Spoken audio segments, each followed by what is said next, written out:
Hello friends, welcome to my channel. આજથી આપણે JEE મેન્સના જે PYQ પૂછાયેલા છે એની એક સિરીઝ શરૂ કરવા જઈ રહ્યા છીએ, જેમાં આપણે 2024માં એપ્રિલ એટેમ્પ્ટમાં ચેપ્ટર વાઇઝ જેટલા ક્વેશ્ચન પૂછાયા છે એ ડિસ્કસ કરવાનું છે. તો સૌથી પહેલાં 11થનું ચેપ્ટર ગતિશાસ્ત્ર છે ત્યાંથી આપણે ચાલુ કરીએ. ગતિશાસ્ત્ર ચેપ્ટરમાં એપ્રિલ એટેમ્પ્ટમાં ટોટલ 15 ક્વેશ્ચન પૂછાયેલા છે, એ બધા આ વિડીયોમાં તમને મળશે. ચલો, તો ફર્સ્ટ ક્વેશ્ચનથી ચાલુ કરીએ. પહેલો ક્વેશ્ચન આપણને શું કીધો છે? એક લાકડાનો બ્લોક પ્રારંભમાં સ્થિર છે અને તેને સમય સાથે રેખીય રીતે વધતા બળથી ધક્કો મારવામાં આવે છે, તો નીચેમાંથી પ્રવેગ વિરુદ્ધ સમયનો સાચો આલેખ પસંદ કરો. સમય સાથે વધતું બળ એટલે બળ અચળ નથી. બળ અચળ નથી એટલે પ્રવેગ અચળ હોય જ નહીં, એટલે પહેલો ઓપ્શન તો ક્લિયર દેખાય છે, ખોટો છે. બરાબર. ફોર્સ પ્રપોર્શનલ ટુ ટી આપ્યું છે. પ્રપોર્શનાલિટી હટાવી હોય તો આપણે શું લખીએ? કંઈક અચળાંક ઇન્ટુ ટી. બરાબર. અને ફોર્સ ઇઝ ઇક્વલ ટુ એમ એ તો હોય જ છે, એટલે એમ એ બરાબર કંઈક અચળાંક ઇન્ટુ ટી, તો એ ઇઝ ઇક્વલ ટુ કે બાય એમ ઇન્ટુ ટી. અને આપણે જ્યાં સુધી એવું કીધું ના હોય કે દળ બદલાય છે ત્યાં સુધી દળને પણ અચળ માનવાનું, તો કે પણ અચળ અને દળ પણ અચળ, તો એ ચલે છે ટી આવી ગયું કહેવાય આમાં, એ ચલે છે ટી. તો કન્ફર્મ આ આલેખ કેવો હોવો જોઈએ? આ આન્સર સાચો હોવો જોઈએ, ઓપ્શન નંબર 2. ચલો સેકન્ડ ક્વેશ્ચન જોઈએ. સેકન્ડ ક્વેશ્ચનમાં શું કીધું છે કે અચળ પ્રવેગથી ગતિ કરતો પદાર્થ nમી સેકન્ડમાં 102.5 મીટર અંતર કાપે છે અને n+2મી સેકન્ડમાં 115 મીટર અંતર કાપે છે, તો પદાર્થનો પ્રવેગ કેટલો હશે? હવે ધ્યાન રાખ, nમી સેકન્ડમાં કાપેલા અંતરનું સૂત્ર યાદ હોવું જોઈએ. જેને યાદ ના હોય એ કમેન્ટમાં જણાવજો, આપણે એનો પણ એક વિડીયો બનાવી દઈશું કે nમી સેકન્ડમાં કાપેલું અંતર કેવી રીતે શોધાય. તો એનો એક ફોર્મ્યુલા જ છે આપણી પાસે, Sn is equal to you plus a/2 2n-1. બરાબર. જ્યાં આ બધાના મિનિંગ ખબર હોવો જોઈએ. યુ એટલે પ્રારંભિક વેગ, એ એટલે પ્રવેગ, એન એટલે nમી સેકન્ડ. કઈ સેકન્ડ? પહેલી સેકન્ડ, બીજી સેકન્ડ, છઠ્ઠી સેકન્ડ, કઈ સેકન્ડ? બરાબર. ચલો, તો પહેલાં આપણને 102.5 આપ્યું છે is equal to you plus a/2 2n-1. અને બીજું આપણને શું આપ્યું છે?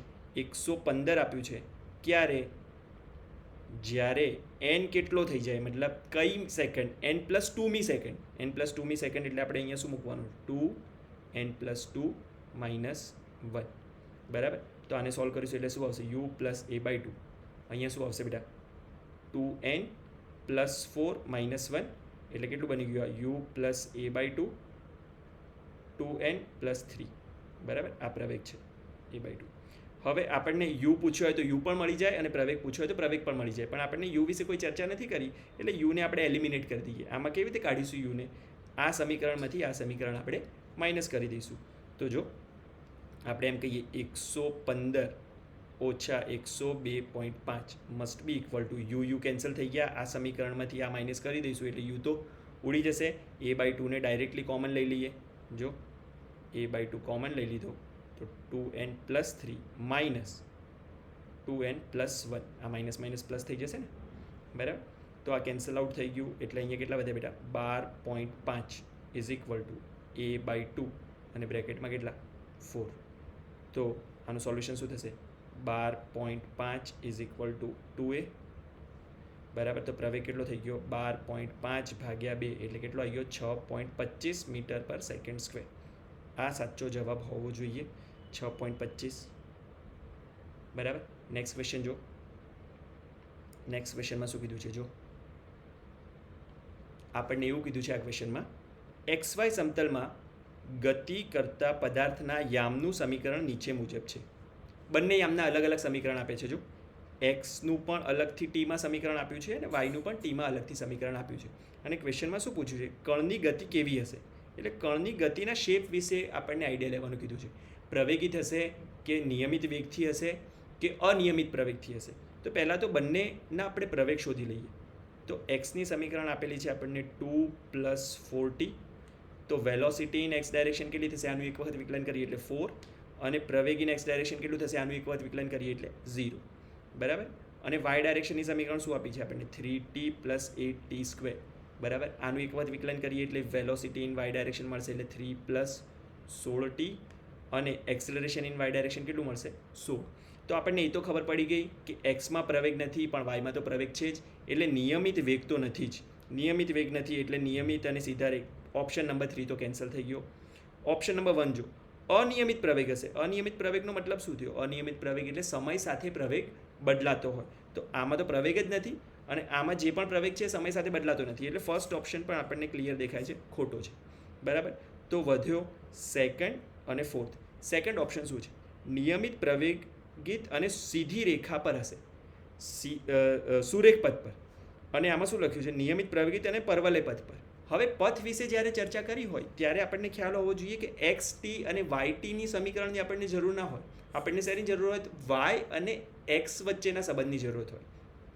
તો એ અહીંયાથી મળી જશે ક્લિયરલી. અહીંયા તું જો ટીને કરતાં બનાવું તો ટી ઇઝ ઇક્વલ ટુ શું આવશે? એક્સ -2/4. અને આ જ ટીની વેલ્યુ અહીંયા આપણે મૂકી દઈએ તો વાય અને એક્સમાં સંબંધ મળી ગયો મને. વાય બરાબર કેટલું મળ્યું? 3x -2/4 plus 8x -2/4 square. બરાબર. આને કંઈ સોલ્વ કરવાની જરૂર નથી, કેમ કે આપણને ખાલી શેપ વિશે માહિતી પૂછી છે. તો આપણને ખબર છે કે વાયની એક ઘાત હોય અને એક્સની પણ એક ઘાત હોય તો આવા પથને સુરેખ પથ કહેવાય. પણ વાયની એક ઘાત હોય અને એક્સની બે ઘાત હોય તો આવા પથ કેવા કહેવાય બેટા? પરવલય પથ કહેવાય. તો નિયમિત પ્રવેગિત અને સુરેખ સીધા પથ પર તો નહીં જ હોય. નિયમિત પ્રવેગિત અને પરવલય પથ પર હશે. કેમ? કેમ કે અહીંયા વાયમાં એક્સની કેટલી ઘાત આવે છે? 2 ઘાત આવે છે ને અહીંયા. બરાબર.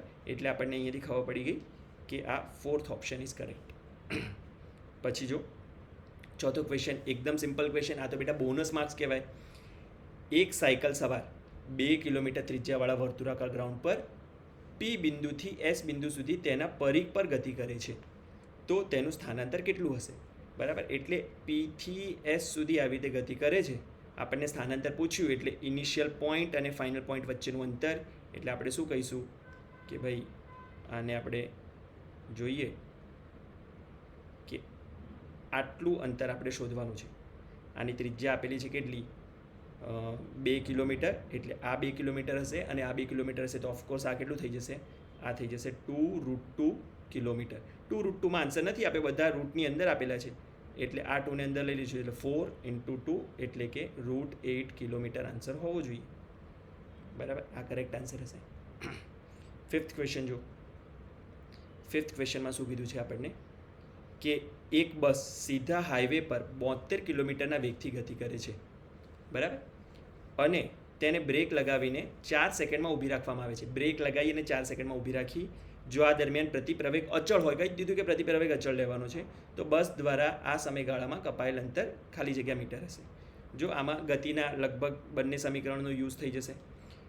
આપણને કીધું છે કે અહીંયા કોઈ બસ છે, અત્યારે હાલ આનો વેગ કેટલો છે? 72 કિલોમીટર પ્રતિ કલાક. પણ આ એસઆઈ એકમ નથી અને આપણને મીટરમાં આન્સર પૂછ્યો છે એટલે આનું એસઆઈ એકમમાં કન્વર્ટ કરી દો પહેલાં તો, કે 72 × 5/18 કરીશ તો મને આ આન્સર કેટલો મળશે? 20 મીટર પર સેકન્ડ. એટલે કિલોમીટર પર કલાકને મીટર પર સેકન્ડમાં કન્વર્ટ કરવું હોય તો 5/18 સાથે ગુણવાનું હોય તો આપણને આ ઝડપ મળી ગઈ 20 મીટર પર સેકન્ડ. બરાબર. એટલે નેક્સ્ટ ડાયાગ્રામ આપણે સપોઝ આ રીતે દોરી દઈએ કે આ બસ એની સ્પીડ કેટલી છે? 20 મીટર પર સેકન્ડ. અને જેવી બ્રેક લગાડી એટલો આના પ્રતિપ્રવેગ મળ્યો આ સાઈડ. બરાબર. તો 4 સેકન્ડમાં ઊભી રહી ગઈ છે ને. ટાઈમ શું આપેલો? 4 સેકન્ડમાં. તો હું v = u + at આ ફોર્મ્યુલા લખું તો 0 = પ્રારંભિક વેગ કેટલો? 20 પ્લસ પ્રવેગ ખબર નથી આપણને, સમય કેટલો? 4 સેકન્ડ. તો પ્રવેગ બરાબર કેટલું થઈ ગયું? -5 મીટર પર સેકન્ડ સ્ક્વેર. આટલો આપણને પ્રવેગ મળી ગયો. જોઈ લે, પ્રવેગ માઇનસમાં જ મળવો જોઈતો હતો. અને પછી આપણને બીજું શું કીધું કે આ સમયગાળામાં કપાયેલ અંતર શોધો. તો અંતરનો જે મનમાં આવે એ ફોર્મ્યુલા યુઝ કરી શકીએ. x = ut + f/at² અથવા v² - u² = 2ax. તો અંતિમ વેગ 0, પ્રારંભિક વેગ છે 20² = 2. પ્રવેગ કેટલો આવ્યો? -5 × સ્થાનાંતર આપણે x શોધવાનું છે. તો x કેટલું થઈ જશે? 400/10 એટલે કે 40 મીટર આન્સર હોવો જોઈએ. બરાબર. આપણને ન્યુમેરિકલ વેલ્યુ ક્વેશ્ચન પૂછેલો હતો. આ ન્યુમેરિકલ વેલ્યુ ક્વેશ્ચન હતો એટલે આનો આન્સર આપણે શું લખીશું? 40. બરાબર. પછી ક્વેશ્ચન નંબર 6 જો. ક્વેશ્ચન નંબર 6 એવો ને એવો જ nમી સેકન્ડવાળો ક્વેશ્ચન છે બેટા. પહેલાં ટ્રાય કરી લો પછી સોલ્યુશન જુઓ. કે એક પદાર્થ ઘર્ષણ રહિત સપાટી પર સ્થિર સ્થિતિથી ગતિની શરૂઆત કરે છે. જો T is equal two n-1 અને T is equal two n વચ્ચે કપાયેલ અંતરને SN કહેવાય, જે આપણને ખબર જ છે, SN જ કહેવાય એને. nમી સેકન્ડમાં કાપેલું અંતર એટલે T is equal two n-1 અને n વચ્ચેનું જે અંતર હોય એને જ આપણે શું કહીએ છીએ? SN કહીએ છીએ. અને T is equal two n-2 અને T is equal two n-1 વચ્ચે કપાયેલું અંતર છે એનું નામ શું આપ્યું આપણે? SN-1. તો n બરાબર 10 પર આવું કંઈક રિલેશન મળે છે. તો આપણને એક્સની વેલ્યુ પૂછી છે. ધ્યાનથી જોઈ લઈએ. આપણને શું કીધું છે? SN-1 divide by SN. બરાબર. SN-1 એટલે n કેટલું લેવાનું છે? 10 લેવાનું છે. એટલે કેટલું થઈ જશે? 9/S10. આની વચ્ચેથી રિલેશન પૂછ્યું છે. SNનું મેં તમને સૂત્ર હમણાં જ કીધું. SN બરાબર કેટલું થાય બેટા? SN બરાબર થાય U પ્લસ A/2 2n-1. પણ અહીંયા જો સારી વસ્તુ છે, પ્રારંભિક વેગ સ્થિર સ્થિતિથી કીધું છે, સ્થિર સ્થિતિથી ગતિને શરૂઆત કરી છે એટલે પ્રારંભિક વેગ કેન્સલ થઈ ગયો. તો અહીંયા આપણે શું મૂકીશું? A/2 2 × 9-1 divide by A/2 2 × 10-1. બરાબર. તો આ બે કેન્સલ આઉટ થઈ ગયા એટલે આપણને કેટલું મળ્યું? 18 - 1 એટલે 17 ડિવાઈડ બાય આ કેટલું મળી ગયું? 10 × 20 - એટલે 19. અને આને આપણે 1 - 2x સાથે સરખાવવાનું છે, 1 - 2/x સાથે. એટલે 17/19 આપણે કોની સાથે સરખાવવાનું છે? 1 - 2/x. એક્સની વેલ્યુ પૂછી છે ને, તો 2/x ઇઝ ઇક્વલ ટુ થશે 1 - 17/19. એટલે કેટલું લખીશું આપણે? 2/19. તો 2 કેન્સલ થઈ ગયા, તો x બરાબર 19. અગેન ન્યુમેરિકલ વેલ્યુ ક્વેશ્ચન એટલે આપણે અહીંયા 19 આન્સર લખવાનો હતો. બરાબર. 19 આન્સર લખવાનો હતો બેટા. પછી ક્વેશ્ચન નંબર 7 જો. Question number 7 again formula based question. એક પ્રક્ષિપ્ત કણ દ્વારા પ્રાપ્ત થતી મહત્તમ ઊંચાઈ 64 મીટર છે. જો પ્રારંભિક વેગ અડધો કરી દેવામાં આવે તો મહત્તમ ઊંચાઈ ખાલી જગ્યા મીટર છે. બરાબર. આપણને પ્રક્ષિપ્ત ગતિમાં આ ખબર હોવી જોઈએ કે આવી રીતે કંઈ ગતિ થતી હોય, બરાબર, તો એમાં જે આ મેક્સિમમ હાઇટ હોય, આ મેક્સિમમ હાઇટ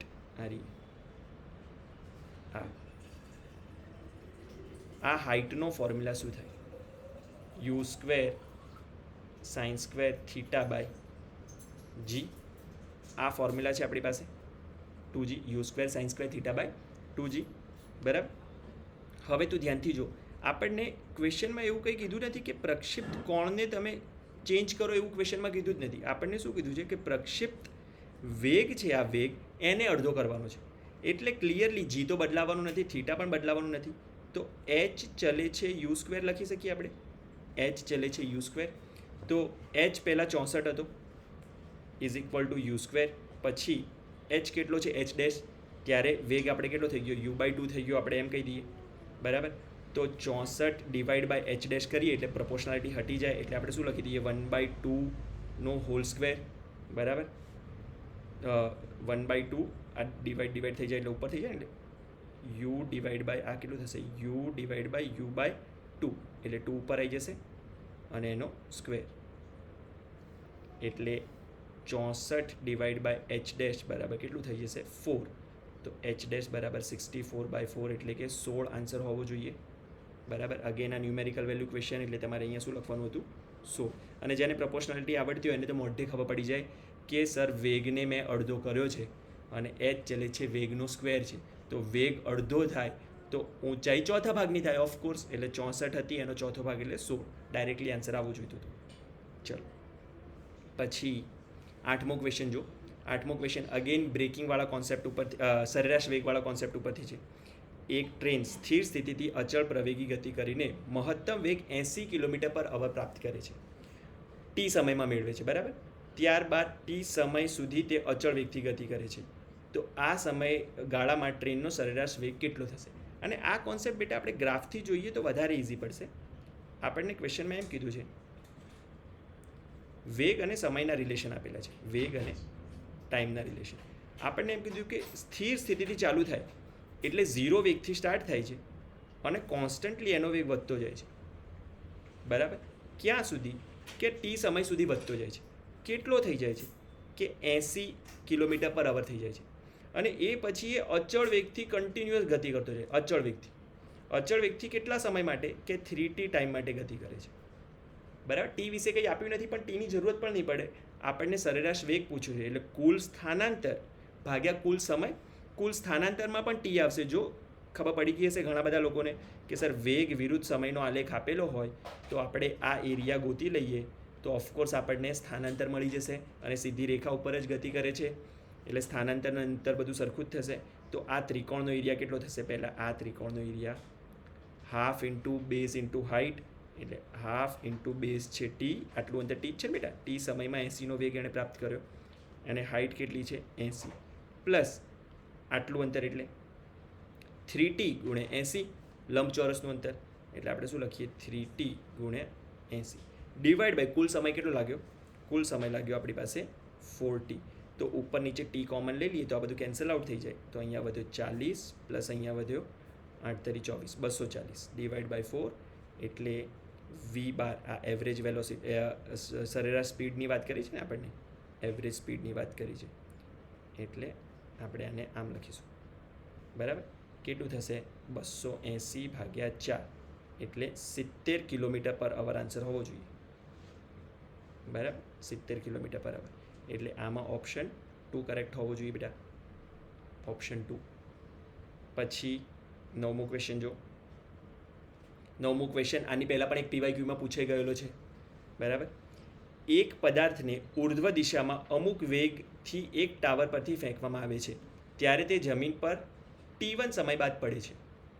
એટલે આપણને એમ કીધું છે કે આવી રીતે કોઈક ટાવર છે બરાબર, ધારો કે એમ કહું કે h હાઇટનો ટાવર છે અને એક પદાર્થને ઉપર કંઈક યુ વેગથી નાખ્યો તો ઉપર જઈને નીચે પડતા એને કેટલો ટાઈમ લાગે છે? T1 સમય લાગે છે. તો આની ઇક્વેશન લખી દઈએ પહેલાં તો કે પ્રારંભિક વેગ ઉર્ધ્વ દિશામાં એને પોઝિટિવ લઈએ, સ્થાનાંતર નીચેની દિશામાં એટલે એને નેગેટિવ લઈએ, અને પ્રવેગ તો નીચેની દિશામાં છે એટલે નેગેટિવ જ. તો x is equal to u t plus half a t square જે સમીકરણ છે એમાં લખીએ minus h is equal to u t minus half g T1નો સ્ક્વેર. જો ધ્યાનથી આપણને એમ કીધું છે કે પહેલો જે પદાર્થ છે એને આપણે શું કીધું છે? ઉર્ધ્વ દિશામાં અમુક વેગ આપ્યો છે. પછી નેક્સ્ટ પરિસ્થિતિમાં આપણે શું કીધું છે? નેક્સ્ટ સિચ્યુએશન કે આ હાઇટ h જ છે અને આ જ પદાર્થને આપણે નીચે તરફ યુ વેગ આપ્યો, નીચે તરફ યુ વેગ આપ્યો અને યુ વેગથી નીચે તરફ પડે. કેટલા સમયમાં? કેટલું સમય પડે બરાબર. તો માઇનસ એચ નીચે તરફ ઇઝ ઇક્વલ ટુ, હવે આ પણ માઇનસ છે u T2 minus half g T2નો સ્ક્વેર. જોઈ લે જેનાથી આપણે શું કર્યું? બધા નીચે છે બધાને નેગેટિવ લઈ લીધા અને ઉગમ બિંદુ ગણીએ, ઉપરની દિશા પોઝિટિવ ગણીએ અને નીચેની દિશા નેગેટિવ ગણીએ તો પ્રારંભિક વેગ પણ નેગેટિવ, સ્થાનાંતર પણ નેગેટિવ, પ્રવેગ તો નેગેટિવ છે નીચેની દિશામાં છે એટલે બંને આપણને ખબર પડી ગઈ. એટલે ક્વેશ્ચનમાં લખ્યું છે પદાર્થને ઉર્ધ્વ દિશામાં T1 સમય બાદ પડે છે, ઉર્ધ્વ દિશામાં T1 સમય બાદ નીચે પડે છે. પછી શું કીધું છે? આ જગ્યાએ તે જ વ્યક્તિ નીચે તરફ ફેંકવામાં આવે કેટલા સમયમાં નીચે પડે છે? T2 સમયમાં. અને પછી ફાઇનલી આપણે ક્વેશ્ચન કેવું પૂછ્યું કે આ જ પદાર્થને તમે મુક્ત કરાવો, મુક્ત પદાર્થ એટલે પ્રારંભિક વેગ 0 રખાવો તો કેટલા સમયમાં નીચે પડશે? એટલે આપણે આ ટી શોધવાનું છે બરાબર. પહેલાં હું આ ક્વેશ્ચનને ડાયમેન્શન જોઉં તો પહેલાં મોઢે આન્સર આવે. ડાયમેન્શનલ એનાલિસિસથી જઈએ તો આપણે જરૂર નથી કે ટીનો એકમ થાય સમય અને ફાઇલ સમયમાં આવવું જોઈએ. તો અહીંયા સમય માઇનસ સમય છે, સમય માઇનસ સમય એટલે સમય, એનો રૂટ લઈશું એટલે સમયની એક દૂતનો સાથે જશે, આન્સર આવશે. અહીંયા સમય પ્લસ સમય એટલે એકમ તો સમય જ રહેશે પણ એનો રૂટ લઈ લઈએ સમય એક દૂતનો સાથે જશે એટલે સમય ના આવે. અહીંયા શું છે? સમય ભાગ્યા સમય એટલે સમય સરળ થઈ ગયું તો આ તો એકમ રાશિ થઈ ગઈ. અહીંયા છે સમય સમય એટલે s સ્ક્વેર અને અંડર રૂટ લો તો s બરાબર. એટલે એમને ખબર પડી છે ડાયમેન્શનલ એનાલિસિસથી કે T1 * T2 નો રૂટ જ આન્સર આવવું જોઈએ. મેથેમેટિકલી કેવી રીતે સોલ્વ થાય એ પણ આપણે જોઈ લેવું જોઈએ એક વખત. તો આમાં મને ખબર પડી કે મારે આ h અંતર શોધવાનું છે, જે આ h એની સમીકરણ શું? Minus h is equal to minus half g t square, એટલે h equal to half g t square આપણે આ શોધવાનું છે બરાબર. કેવી રીતે? પહેલાં તો અહીંયા મને યુ છે, અહીંયા પણ યુ છે, પ્રારંભિક વેગ મારે જોઈતા નથી. તો આ સમીકરણને રૂલ જ છે મેથેમેટિકલ કે આવા મેથને કેવી રીતે સોલ્વ થાય? આને T2 સાથે ગુણી દો અને આને T1 સાથે ગુણી દો, પછી બંનેનો સરવાળો કરી દો. તો આને હું T2 સાથે ગુણું તો h T2 is equal to u T1 T2 minus half g T1 square T2 અને આને આપણે T1 સાથે ગુણી દઈએ તો minus h T1 is equal to minus u T1 T2 minus half g T2 square into T1. હવે આ બંને સમીકરણોનો તમે સારો સરવાળો કરો તો વેગ કેન્સલ થઈ ગયો, પ્રારંભિક બરાબર, પ્રારંભિક કેન્સલ થઈ ગયું. તો આને એડ કરીએ minus h common T1 plus T2 is equal two અહીંયા શું કોમન નીકળ્યા? માઇનસ હાફ જી કોમન બરાબર. અને આપણે શું લખી શકીએ? અહીંયા T1 T2 કોમન લઈ લો, T1 અને T2. અહીંયા ઉપરથી મેં T1 અને T2 કોમન લીધો એટલે એક T1 વધ્યો એટલે અહીંયા T1 લખીશું અને અહીંયા પણ T1 T2 કોમન લીધો એટલે એક T2 વધ્યો એટલે અહીંયા પ્લસ T2 લખીશું. માઇનસ માઇનસ કેન્સલ આઉટ થઈ ગયા બરાબર. એટલે આપણે અહીંયા આ શું કહેવાય માઇનસ, આ માઇનસ સાઇન અને માઇનસ સાઇન કેન્સલ આઉટ થઈ ગઈ બરાબર. તો અહીંયા T1 પ્લસ T2 પણ કેન્સલ આઉટ થઈ ગયું, આ વસ્તુ પણ કેન્સલ આઉટ થઈ ગઈ. તો આપણે લખી શકીએ h ઇઝ